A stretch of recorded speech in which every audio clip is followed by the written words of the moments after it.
Convido a igreja a abrir a palavra do Senhor em Isaías capítulo 53.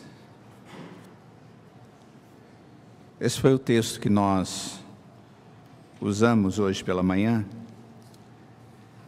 Vimos uma parte e agora estaremos continuando.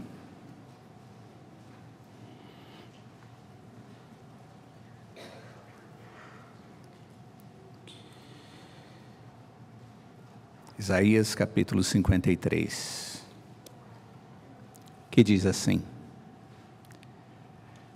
Quem creu em nossa pregação? E a quem foi revelado o braço do Senhor? Porque foi subindo como renovo perante ele, como raiz de uma terra seca. Não tinha aparência nem formosura. Olhámo-lo, mas nenhuma beleza havia que nos agradasse. Era desprezado e o mais ajeitado entre os homens, homem de dores e que sabe o que é padecer. E, como um de quem os homens escondem o rosto, era desprezado, e dele não fizeram caso.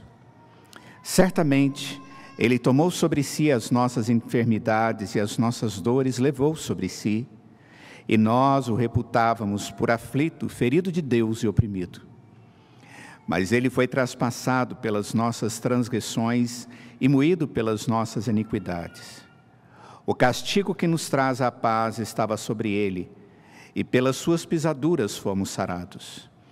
Todos nós andávamos desgarrados como ovelhas, cada um se desviava pelo caminho, mas o Senhor fez cair sobre ele a iniquidade de nós todos. Ele foi oprimido e humilhado, mas não abriu a boca. Como cordeiro foi levado ao matadouro, e como ovelha muda perante os tosqueadores, ele não abriu a boca. O juiz opressor foi arrebatado, e de sua linhagem, quem dela cogitou? Porquanto foi cortado da terra dos viventes, por causa da transgressão do meu povo, foi ele ferido.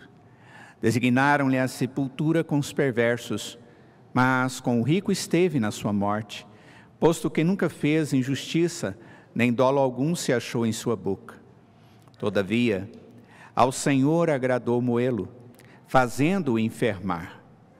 Quando der ele a sua alma como oferta pelo pecado, verá a sua posteridade e prolongará os seus dias.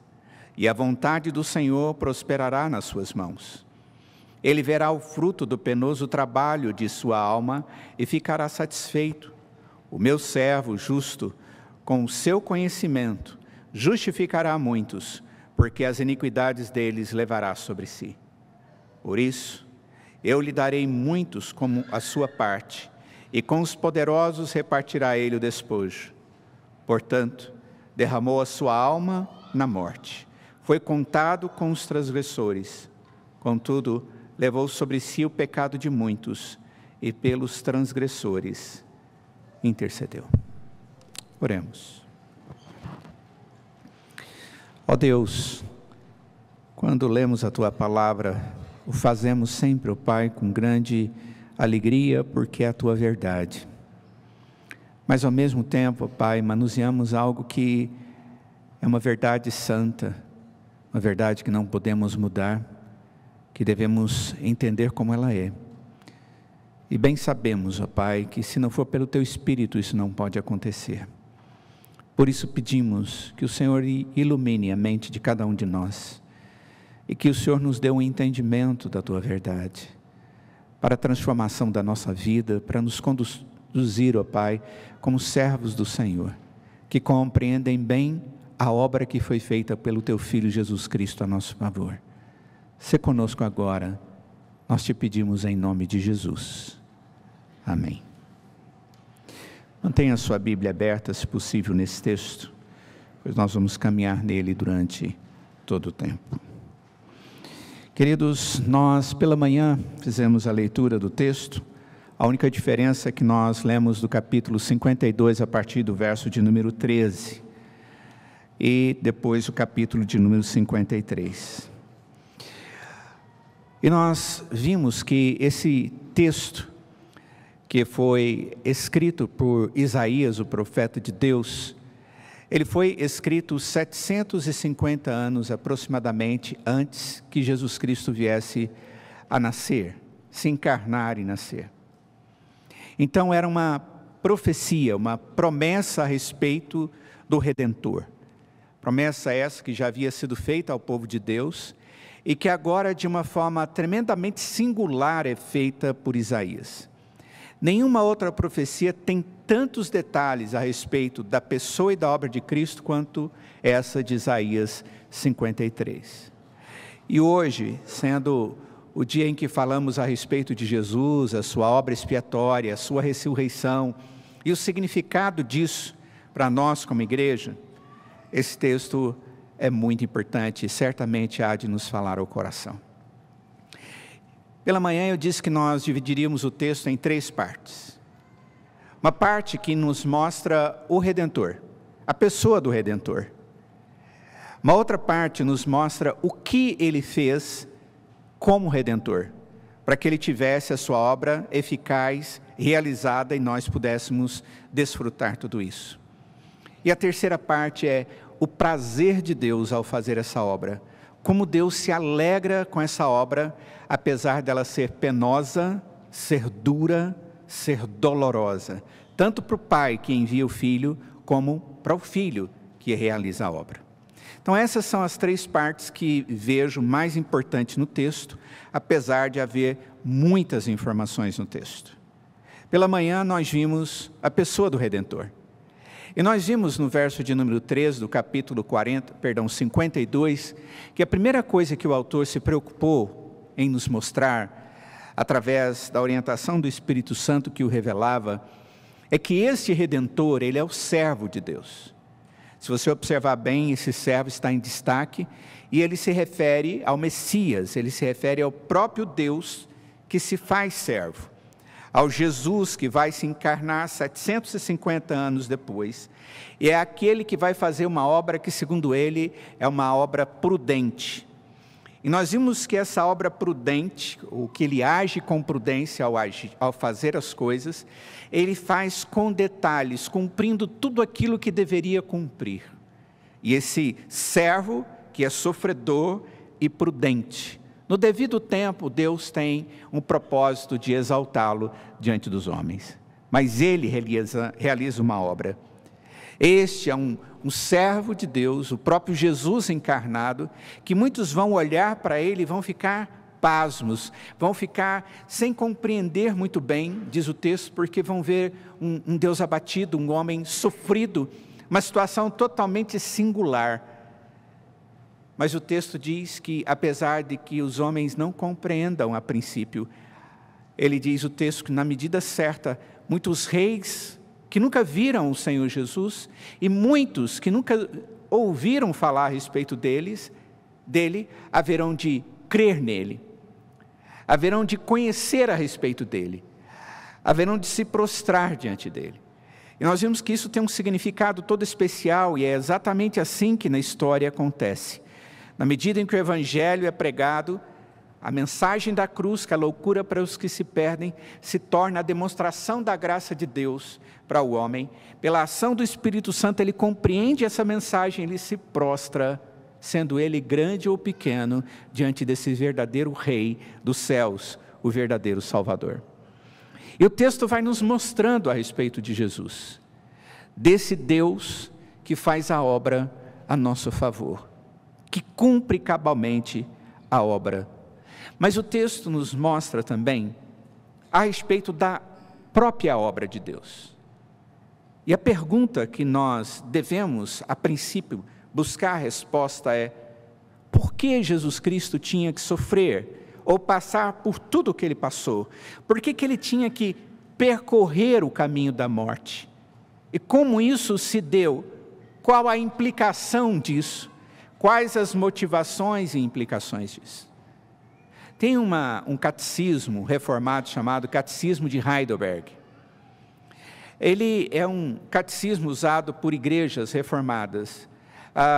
Na Holanda, nos Estados Unidos, algumas igrejas verdadeiramente reformadas usam esse catecismo. Nós usamos a Confissão de Fé de Westminster. O catecismo é uma porção menor de verdades bíblicas. E tem uma pergunta que é a seguinte: por que Cristo teve que percorrer o caminho da morte? A resposta é: porque a justiça e a verdade de Deus exigem. Somente a morte do Filho de Deus poderia pagar pelo nosso pecado. Somente a morte do Filho de Deus poderia pagar pelo nosso pecado. A morte de Jesus Cristo, que nós falamos tanto na Páscoa, foi a expiação, foi o pagamento, foi a libertação da consequência do pecado. A palavra de Deus diz, e nós conhecemos esse texto da palavra de Deus, que diz que o salário do pecado é a morte. E muitos de vocês disseram rapidamente tudo isso. É um daqueles textos que nós conhecemos muito, como o Salmo 23, ou João capítulo 3, verso 16. Que os nossos filhos aprendem. Mas qual o significado disso? Qual o significado dessa morte que é proveniente do pecado? E qual é o significado dessa obra de Cristo na cruz que nos tira do peso do pecado, nos tira da morte? Foi absolutamente por causa disso, da necessidade da obra de Cristo Jesus, que nós vemos, por exemplo, o autor de Hebreus, no capítulo 9, no verso de número 22, dizendo: com efeito, quase todas as coisas, segundo a lei, ou a observância de alguns princípios, se purificam com sangue, e sem derramamento de sangue não há remissão. O que a Escritura traz é que sem derramamento de sangue não há remissão de pecados. Esse é um princípio que Deus criou, é uma exigência dele, é um princípio dele. Só que esse princípio nos leva a um problema sério, porque se a Bíblia diz que o salário do pecado é a morte, nós teríamos que morrer para pagar pelo nosso pecado. Só que não é uma morte qualquer, não é ficar morto durante um período de tempo, é uma morte eterna. Nós jamais conseguiríamos sair desta morte eterna, seria uma desesperança eterna. Eu não posso resolver o meu problema, você não pode resolver o seu problema, e é exatamente por isso que Deus vai providenciar o meio suficiente e eficaz, através do seu Filho, para que nós pudéssemos viver eternamente, sair da morte eterna e entrarmos na vida eterna. Ele envia o seu Filho, o Deus verdadeiro, o Deus eterno, que participa da criação dos céus e da terra, que faz parte do conselho eterno que determina todos os eventos que ocorrem na história e na eternidade. O Deus que com o Pai planejou até mesmo a sua vinda como Redentor. O texto bíblico e a Escritura vai nos mostrar que esse Deus maravilhoso, Ele cumpre um propósito, e o propósito é a minha redenção, mas Ele só pode fazer isso se Ele não tem que pagar pelo seu próprio pecado. Por isso que Jesus Cristo veio, se encarnou, viveu no nosso meio, como a Escritura diz, foi tentado em todas as coisas sem jamais pecar, foi aquele que foi maltratado, aquele que foi cuspido, aquele que sofreu angústia na sua alma por conviver com pecadores, de saber da essência da maldade no coração das pessoas. Ele conviveu com tudo isso e sofreu tudo isso sem jamais pecar, para que ele pudesse, santo, sem mácula, verdadeiramente sem pecado, tomar sobre si as consequências do meu e do seu pecado. Assumir a penalidade em meu lugar e ser morto na cruz em meu lugar. É o justo morrendo pelo injusto. E ele tinha que ser homem para que ele pudesse representar homens como eu e você. E ele tinha que ser Deus para que ele pudesse pegar essa obra que ele fez e aplicar na vida de tantos quantos crerem ou viessem a crer em seu nome para a salvação. Esse é o grande mistério da graça, que é manifesto na pessoa de Cristo Jesus e que é realizado na história. Diante disso tudo, irmãos, nós vamos olhar para o texto agora na expectativa de ver toda a obra que Deus vai fazer através de Cristo Jesus. De uma obra perfeita, de uma obra que Ele faz por sua livre e espontânea vontade. Qual é o esforço que Jesus Cristo faz? O esforço que Jesus Cristo faz, Ele faz culminando na morte, para tratar o nosso problema. Qual é o nosso problema? Olha para o texto bíblico. Se você olhar a partir do verso 4, diz o texto que certamente Ele tomou sobre si as nossas enfermidades. No verso 4 ainda diz que as nossas dores Ele levou sobre si. No verso 5 tem quatro afirmações. Quatro afirmações. Diz que Ele foi traspassado pelas nossas transgressões, Ele foi moído pelas nossas iniquidades, o castigo que nos traz a paz estava sobre Ele, e pelas suas pisaduras nós fomos sarados. No verso 6 diz que o Senhor fez cair sobre Ele a iniquidade de todos nós. No verso 8 diz que por causa da transgressão do povo dele, Ele foi ferido. No verso 11 diz que Ele justifica muitos, porque as iniquidades deles Ele levaria sobre si. E finalmente no verso 12 diz que Ele levou sobre si o pecado de muitos e pelos transgressores intercedeu. Observem bem que a obra do Senhor Jesus, ela foi para resolver o problema meu e seu. O problema que está relacionado ao pecado e às suas consequências. Quando o texto fala de dores, quando o texto fala de sofrimento, quando o texto fala de transgressão, quando o texto fala de iniquidade, de ausência de paz, quando o texto fala de todas essas coisas, irmãos, está se referindo à consequência do pecado sobre a vida de cada um de nós. O que Jesus veio fazer e o fez de maneira perfeita foi resolver o nosso problema, o pecado, e as consequências do pecado, todas elas. E Ele veio como um servo prometido que foi destinado para a morte. Observem bem, em nenhum momento Deus teve um propósito diferente ao enviar Jesus Cristo. O Senhor não teve aquela atitude mais ou menos assim, vamos ver o que vai acontecer. Vamos ver, de repente as pessoas podem começar a agir de maneira diferente e ficarem agindo assim mais santamente, mais puramente, podem se arrepender e por causa disso eu não tenho que enviar meu filho para morrer na cruz. Não existe em momento algum na Escritura registro de algo dessa natureza. Muito pelo contrário, desde o início do livro de Gênesis, nós vamos ver Deus dizendo que era Ele o providenciador, aquele que haveria de solucionar o problema do pecado e suas consequências na vida do homem, através do filho da mulher que pisaria sobre a cabeça da serpente. Em momento algum, você vai encontrar o texto bíblico dizendo que o servo prometido tinha outra destinação que não fosse essa, a destinação de sofrer em nosso lugar, de vir a morrer.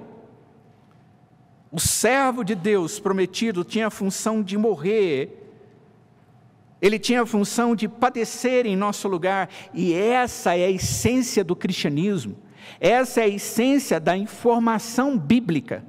Quando você olha para a Escritura e vai observar os detalhes da Escritura, Cristo está no centro. Tudo nela você encontra Cristo Jesus. E quando você encontra Jesus como o Messias prometido, aquele que veio para morrer em nosso lugar, aquele que veio solucionar por amor, bondade, misericórdia e graça a nossa miséria. Verso de número 6 mostra qual é a nossa realidade. A realidade é que todos nós andávamos desgarrados como ovelhas, cada um se desviava pelo caminho. Você sabia que a ovelha é um animal tolo? ela é conhecida como um animal tolo. Se não tiver um pastor conduzindo, ela morre devorada pelas feras, ela morre de fome e ela morre de sede. É um tipo de animal que precisa de pastoreio, de ser conduzido. É interessante isso. Nós, os homens, somos como ovelhas desgarradas, e isso a partir da queda. A queda já foi uma atitude errada do homem. Foi a única oportunidade que o homem teve de usar a sua liberdade para fazer uma escolha. A escolha de permanecer no Senhor, com todos os benefícios que Deus lhe dava ao seu redor, com a bênção que era de conviver na presença de Deus, e aquela única oportunidade, o homem desobedeceu a Deus, e a partir daquele momento, eu e você, nos tornamos escravos de uma natureza caída, e agora nós não podemos mais fazer o bem. E o próprio apóstolo Paulo diz: o bem que eu gostaria de fazer, isso eu não dou conta de fazer. Mas o mal que eu não gostaria de fazer, esse eu faço. Ele está mostrando a sua natureza, a minha natureza. Ele está mostrando quem é o homem após a queda. Um homem que se desvia do pastor, o homem que se desvia da bênção, do homem que se desvia da esperança, do homem que sozinho não tem nenhuma possibilidade. E é exatamente isso que o autor do texto está dizendo, o profeta Isaías. Ele está dizendo: olha, todos os homens estão vivendo como ovelhas desgarradas, toda a humanidade está perdida. Todos nós saímos do caminho, da orientação do pastor, vivendo os nossos próprios caminhos, indo atrás de deuses errôneos, em alguns momentos nos fazendo de próprios deuses, e coisas semelhantes. Todos nós resolvemos viver com os nossos próprios desejos, e esse é um grande problema. Contudo, Deus não deseja a continuidade dessa realidade humana. Nunca desejou. Quando Deus resolveu salvar-nos, irmãos, não foi por um acaso. A decisão de Deus de fazer Jesus o servo sofredor, ou o nosso mediador, isso aconteceu lá na eternidade. Nem a queda foi algo que Deus disse: puxa, o homem caiu, agora eu tenho que arrumar um redentor para ele. Deus tinha propósito na queda, Ele determinou. E Deus tinha um propósito com seu Filho: Ele será o redentor. E por isso Jesus foi determinado como redentor, lá na eternidade. E Ele veio. E agora Isaías está dizendo: Deus resolveu tratar esse homem, tirar esse homem da condição de culpado, tirar essa expectativa de condenação do homem e passar tudo isso para o seu Filho.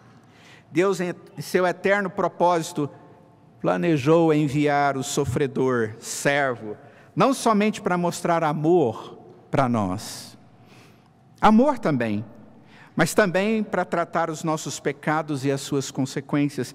Por isso que na parte B do verso 6 ele diz: mas o Senhor fez cair sobre ele a iniquidade de nós todos. Jesus entrou na história, se encarnou para cumprir essa profecia, esse propósito de Deus. Jesus veio e morreu em nosso lugar por causa dos nossos pecados, e essa é a nossa única esperança. Essa é a nossa verdadeira esperança, a esperança que não falha. É a primeira verdade que o autor está falando a respeito da obra de Jesus.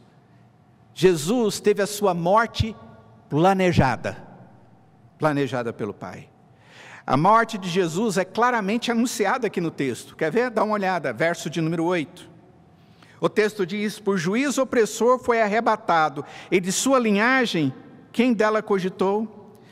Porquanto foi cortado da terra dos viventes, foi morto, já prevendo a sua morte. Depois no verso de número 9, diz o texto, designaram-lhe a sepultura com os perversos, mas com o rico esteve na sua morte. Aquele que é sepultado está morto. Observem bem que são estas as afirmativas que a Escritura nos traz. Jesus foi levado ao matadouro, diz aqui o texto, como um cordeiro. Ele foi executado, ele foi preparado, ele foi morto. Não foi um acidente, foi uma execução. Existe até enterro. E no verso 12 o texto diz, porquanto derramou a sua alma na morte. Então, por favor, a morte de Jesus não foi um acidente de percurso que Deus teve que dar uma ajeitada na história. Foi propósito de Deus para salvar aqueles que são os seus, o seu povo. Se você crê no Senhor Jesus e é salvo hoje pela morte do Senhor Jesus, foi porque Ele planejou a sua salvação através da morte do Senhor Jesus. A pergunta é, por que o servo deveria passar por isso? Por todas aquelas razões que nós vimos agora mesmo. Segundo o texto, por causa das nossas enfermidades, dores, transgressões, iniquidades, porque nós estávamos desgarrados como ovelhas, desviados, por causa dos nossos pecados. Saiba de uma coisa, não somos nós e nunca fomos nós que convencemos a Deus para ter uma atitude salvadora a nosso favor. Nós nunca tivemos nada para oferecer para Deus. A atitude foi uma atitude graciosa, bondosa, misericordiosa de Deus, deliberada a ação de Deus a nosso favor. Olha só, no verso de número 4 diz, Ele tomou sobre si as nossas enfermidades, e as nossas dores Ele levou sobre si. No verso 6 diz, todos nós estamos andando como ovelhas desgarradas, cada um indo para um lado, mas o Senhor fez cair sobre ele, foi o Pai que fez isso. No verso 10 diz, todavia ao Senhor agradou moê-lo, fazendo enfermar. Verso 12 diz, porquanto derramou a sua alma na morte e levou sobre si o pecado de muitos. Jamais nós podemos dizer que nós fizemos algo suficiente, ou mínimo, ou máximo, que pudesse levar Deus a nos oferecer Jesus como Salvador. Nós não temos nada a oferecer para Deus, nada. E como o texto aqui diz, a única coisa que nós temos são enfermidades, dores, transgressão, iniquidade, desviado e pecado. Nós não temos nada para oferecer. Todas essas coisas precisam ser tratadas. Toda glória tem que ser dada ao Senhor, porque nós dependemos dEle. Essa obra, ela foi planejada na eternidade para o nosso bem, e é executada na história, através de Cristo Jesus, para o nosso bem, e nós não fizemos nada.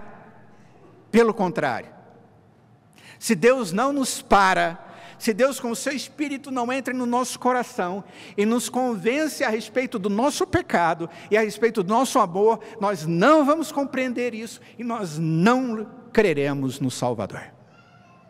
Mas Ele faz isso, por amor a nós. Por amor a nós Ele enviou Jesus, por amor a nós Ele age no nosso coração, por amor a nós Ele planta a vida no nosso coração e nós ouvimos o Evangelho e cremos nele, Jesus Cristo, e somos salvos. É exatamente isso que o autor está dizendo. O servo deveria passar por tudo isso porque nós somos o que somos e porque Ele é o que é, o Deus amoroso que faz a sua obra em nosso lugar. Contudo, isso é só parte do muito que Deus tem reservado para nós. O que mais? O que mais o Senhor tem reservado para nós? Ele tem para nós algo que nós precisamos compreender também de uma forma profunda. O texto bíblico diz que Deus tinha alegria ao enviar seu Filho por nós. Lembra, eu disse que o texto tem 3 partes. A primeira parte apresenta o Filho, o servo, o Redentor. A segunda parte mostra o que Ele fez por nós e por que Ele fez. A terceira parte nos mostra a alegria de Deus ao fazer isso. Ele tem alegria na nossa salvação através de Jesus e através das dores do Senhor Jesus. Deus se agrada do sofrimento substitutivo do seu Filho. Olha só o verso de número 10. O texto diz: todavia ao Senhor agradou moê-lo, fazendo-o enfermar, quando der ele a sua alma como oferta pelo pecado. O texto diz que Deus se agradou disso. Depois no verso 11 diz: ele verá o fruto do penoso trabalho de sua alma e ficará satisfeito. Irmãos, que contrassenso, que coisa estranha é essa? Nós fugimos da dor e do sofrimento. Se existe algo que nos faz correr, é dor e sofrimento. Nós não queremos isso. Não é verdade? Vamos ao dentista. Hoje ir ao dentista é muito mais fácil, né?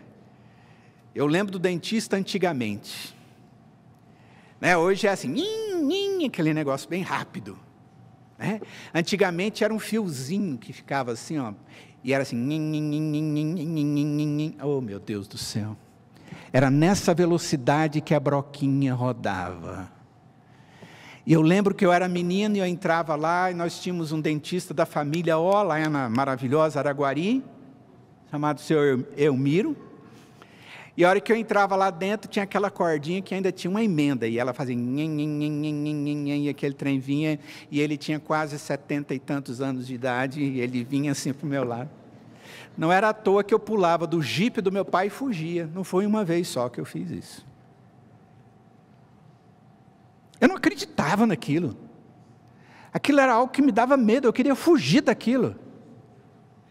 É muito interessante que o texto dá a ideia de que Deus preparou uma obra perfeita a nosso favor, mesmo que isso custasse preço e sofrimento e dor.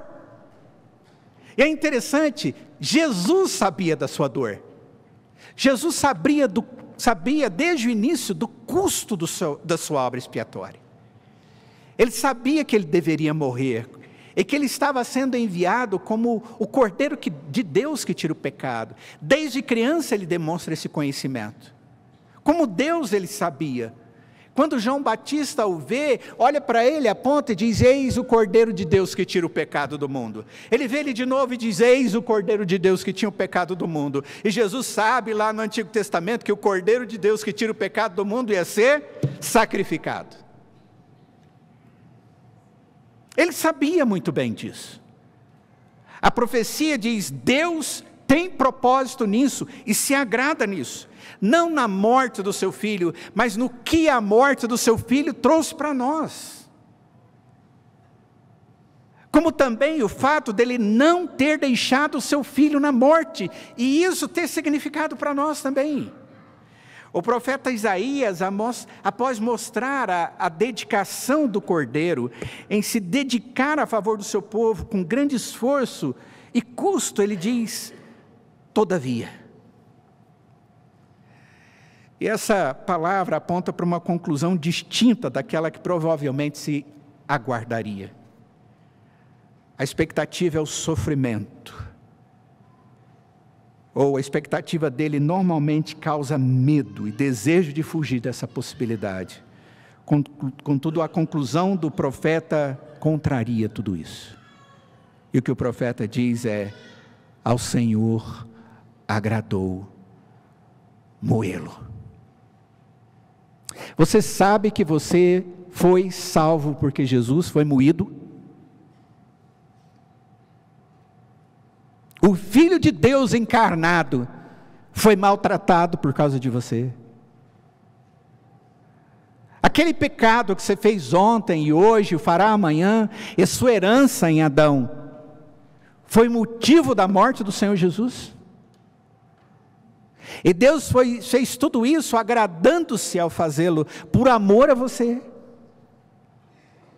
E que você não tem nada para oferecer para Deus, a não ser os seus pecados que precisam ser perdoados, através desse ato perfeito de Deus. O que nós estamos hoje festejando e agradecendo é a Deus por ter agido desse jeito a nosso favor.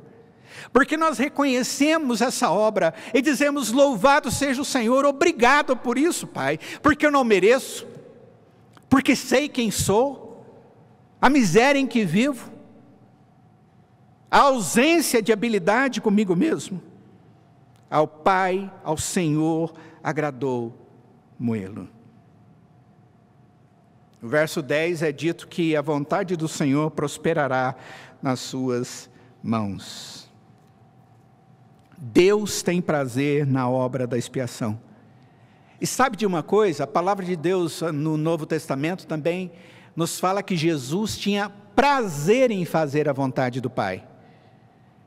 Ele diz assim, em João capítulo 4, 34 está registrado: disse-lhes Jesus: a minha comida consiste em fazer a vontade daquele que me enviou e realizar a sua obra. Essa era a alegria de Jesus. Jesus diz: porque eu desci do céu, não para fazer a minha própria vontade, sim a daquele que me enviou. À luz disso, o texto continua nos falando um pouco mais, mostrando essa obra de Jesus, mostrando que essa obra de Jesus é pelo seu povo, não é para muita gente, mas é para alguns. O texto traz várias informações. Observa bem, no verso 11, na parte final do texto, diz: o meu servo justo, com seu conhecimento justificará a muitos. O texto não está dizendo a todos, porque as iniquidades deles levará sobre si. A expressão com seu conhecimento, ela aponta para o entendimento que havia no servo, que é Jesus, da vontade do Pai, de que ele seria moído, mas não há outra atitude a não ser de concordar e fazer a vontade do Pai. Vou ser moído. Jesus não fechou os olhos para o seu Pai, para os desafios que o seu Pai colocou para a sua vida, mas pelo contrário, ele assumiu os desafios que Deus lhe deu e dependeu do Pai. E ele se dedicou à morte expiatória. Em alguns momentos da vida de Jesus, registrado nos evangelhos, nós vamos encontrar os discípulos questionando Jesus sobre a sua obra. Em um momento, Pedro vai questionar a ida de Jesus a Jerusalém, porque sabia que ali ele poderia ser preso e morto, e Jesus sabia que ele deveria continuar, e ele diz para Pedro: arreda, Satanás.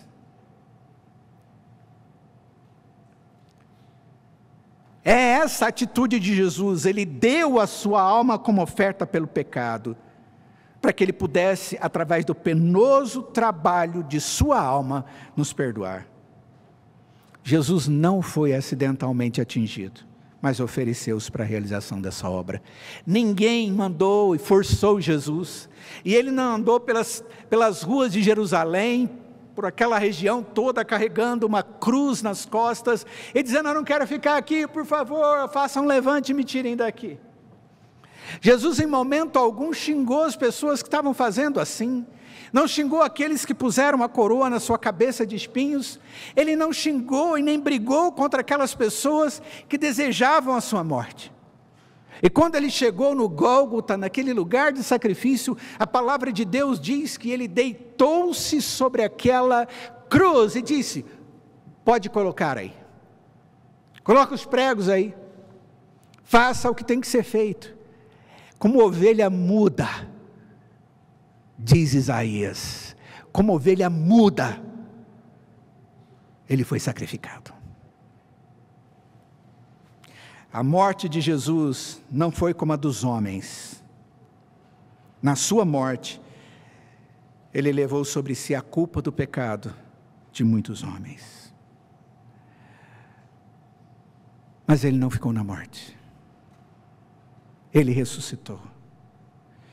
E no verso 10 diz que ele verá a posteridade e prolongará os seus dias. O cordeiro haveria de morrer, mas ele não continuaria morto. Ele ressuscitaria. E eu quero te dizer uma coisa: o cordeiro fez a obra. Ele cumpriu todo o propósito do Pai de forma obediente. Ele pagou o preço do nosso pecado. Ele derramou o seu sangue. Ele nos deu a bênção de podermos, através do seu Espírito, entender essa mensagem, crendo nele, para que nós fôssemos salvos.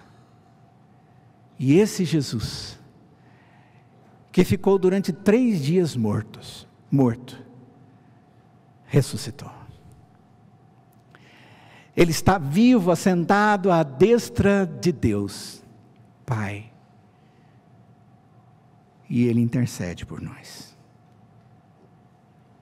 O texto aí no verso 12, ele diz que pelos transgressores Ele intercedeu. Hoje é dia de agradecermos a Deus por tudo isso e entendermos essa obra. Não só para que compreendamos, mas para que possamos nos alegrar no Senhor. Não só para que possamos compreender e nos alegrar, mas para que jamais nos esqueçamos dos motivos que nos levam a ser felizes e cheios de esperança que jamais acaba. Porque o que Cristo conquistou na cruz por nós é eterno. Ele nos tirou da morte eterna e nos levou para a vida eterna. Louvado seja o Senhor. O que nós aplicamos depois de tudo isso? Muitas coisas poderiam ser ditas, mas a primeira delas, irmãos, é que nós não podemos nos esquecer de que esta obra é de Deus. Foi o Pai que enviou o Filho, e foi o Filho que realizou, de forma obediente, os propósitos do Pai. Ninguém mais pode receber a glória, ninguém, a não ser esse Deus. E eu tenho que reconhecer isso. Segunda coisa, tudo que existe na minha vida precisa ser tratada pelo sangue de Cristo, porque eu não tenho nada para oferecer para Deus. Toda a minha vida precisa ser aperfeiçoada, isso significa consequência da obra de Cristo em mim. E só acontece depois que eu aceito Jesus como meu Salvador. Portanto, se você não tem Cristo como seu Salvador, se você nunca entregou a sua vida para Cristo e entendeu que você sem Ele não tem perdão, você não tem esperança. E você não tem vida transformada. Porque a transformação vem depois da fé, não antes. Não pense que você vai fazer alguma coisa para ser salvo. É o contrário. Você é salvo, por isso, Deus se transforma e te faz uma nova criatura. E terceiro, lembre-se que Deus se alegrou em fazer essa obra por você. Por mais penosa que foi para Ele e para o Filho, Ele fez por amor a você. E Ele te ensinou o que significa verdadeiro amor. 1 João capítulo 4 diz que nós amamos porque Ele nos amou primeiro. Nós amamos a Deus porque Ele nos amou primeiro. Nós amamos qualquer outro porque Ele nos amou primeiro. E essa é a prova do amor de Deus por nós. Vamos orar. Senhor, ensina-nos, ó Pai, a vivermos para o Senhor e a honrarmos essa obra tão perfeita, maravilhosa que o Senhor fez através de Cristo Jesus. Ó Deus, confessamos que alguns desses detalhes são incompreensíveis para nós e nós só podemos compreender através da fé. Como pode, Pai? Como pode alguém amar tanto, ao ponto de olhar para nós, um povo pecador, iníquo, um povo enfermado, e ainda assim nos amar. O que importa, Pai, é que o Senhor fez isso. E nós queremos viver como um povo que te adora, verdadeiramente em espírito e em verdade. E que se submete ao Senhor, ó Pai, todos os dias. E que o agradece. Ó Deus, se no nosso meio existem pessoas que estão ouvindo o Evangelho, estão compreendendo do Teu amor agora, da salvação e do perdão que há em Cristo Jesus, Senhor, leva essas pessoas a colocarem as suas vidas nas Tuas mãos, confiando no seu Senhor como Salvador. E que esse dia seja dia de bênção na vida dele para a vida eterna. Ó Deus, tenha misericórdia. Fortaleça-nos como Teu povo. E obrigado, ó Pai, por esse culto que prestamos a Ti. Em nome de Jesus. Amém.